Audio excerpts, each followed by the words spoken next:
Hello, Year 11. This is Mr. Morgan. And Mr. Morgan. correct. What we've decided to do for both of our schools is put together some very short and concise little revision videos for all the set works. So as you can hear in the background, the Brandenburg Concerto No.5 movement. Number 3. There we go. Brandenburg Concertos composed by Johann Sebastian Bach. He actually wrote 6 of these and presented them to the Margrave of Brandenburg. However, they only really became particularly famous kind of quite a while after his death, which is pretty tragic.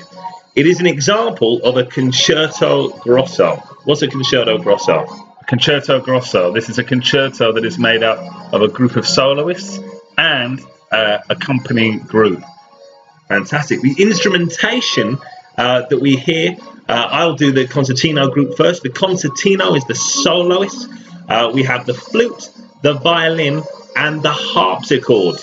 Ripieno. The Ripieno group, however, is made up of a string orchestra accompaniment predominantly, which is the violin, the viola, the cello, and the double bass, although that instrument was known as the contrabass at the time. The harpsichord, however, does join with the accompaniment group very often throughout the piece. So the harpsichord player is moving in between the solo group and the orchestral accompaniment.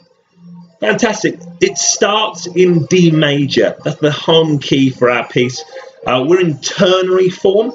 That means A, B, A. Hopefully we'll get that on the screen for you to have a look at as well. Section A predominantly is in D major. It's quite long. There's a few other kind of modulations, but starts in D major.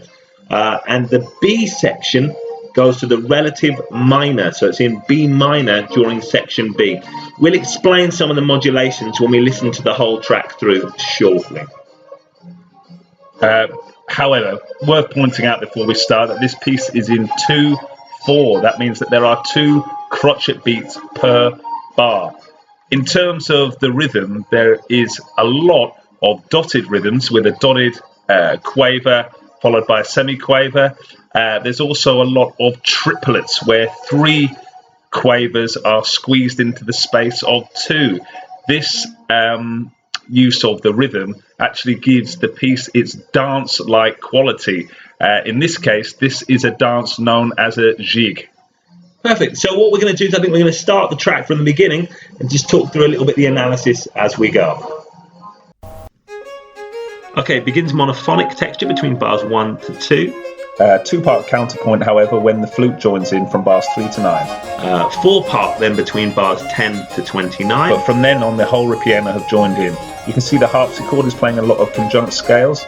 Brief change into A major, which is the dominant. An awful lot of ornamentation on the harpsichord. Now we've heard some D sharps here. We go into our new key of E major, which is known as the secondary dominant. These numbers at the bottom of the harpsichord are telling them what chords to play. That is known as figured bass. Okay, there's a perfect cadence into D major.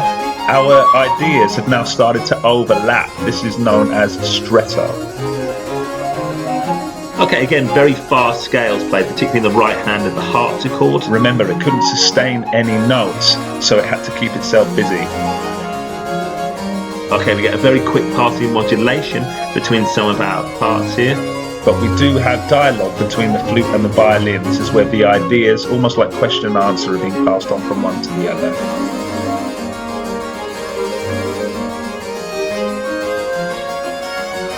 Okay, we get another perfect cadence into D major. We keep kind of hearing this kind of strong resolution into the tonic key. However, this is now moving us into section B. In B minor, there's a slight variation with the melody that we heard earlier.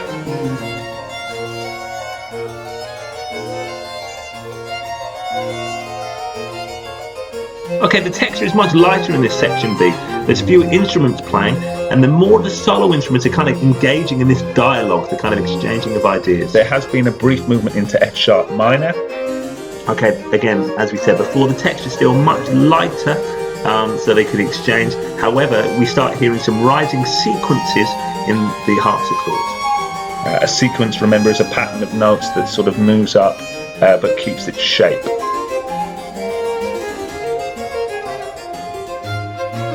Okay, all the instruments join back in at this point here, and the flute and violin play in unison to really kind of highlight and strengthen the melody. Again, we have rising sequences found particularly in the flute and the violin, and an awful lot of figured bass, as you can still see with all those numbers. Worth noticing that the volume of the music gets louder as there are more parts playing. This is known as terrace dynamics.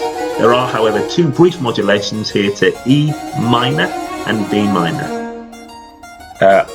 At this point in the tune, there is a harpsichord solo with a canon texture. This is where the right and the left hand parts are both the same, but they overlap.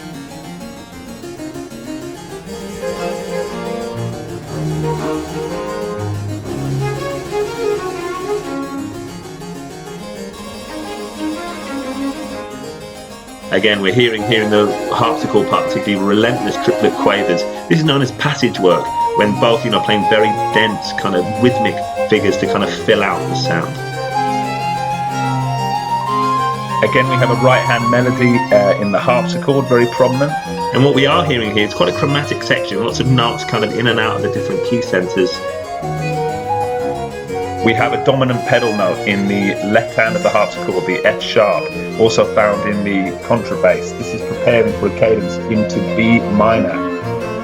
Okay, all stretto entries. Notice all these parts kind of moving in very staggered. Again, and also a rising sequence in the left hand, right hand of the harpsichord. We have a perfect cadence into B minor, which is then immediately followed by a D major chord, which signals the beginning of the A section. After that, the A section is repeating very much like we heard earlier, with similar analysis.